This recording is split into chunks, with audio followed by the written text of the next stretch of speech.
سبح لله ما في السماوات وما في الأرض وهو العزيز الحكيم. هو الذي أخرج الذين كفروا من أهل الكتاب من ديارهم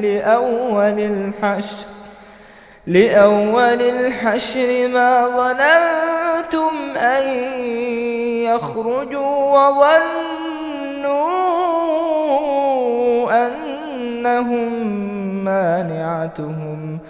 وظنوا أنهم مانعتهم حصونهم من الله فأتاهم الله من حيث لم يحتسبوا وقذف في قلوبهم الرعب يخربون بيوتهم بأيديهم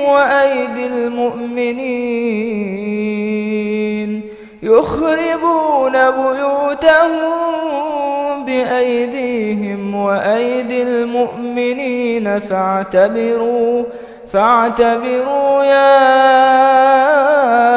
أولي الأبصار. ولولا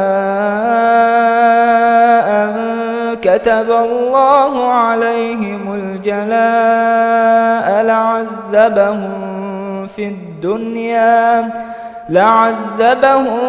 في الدنيا ولهم في الآخرة عذاب النار.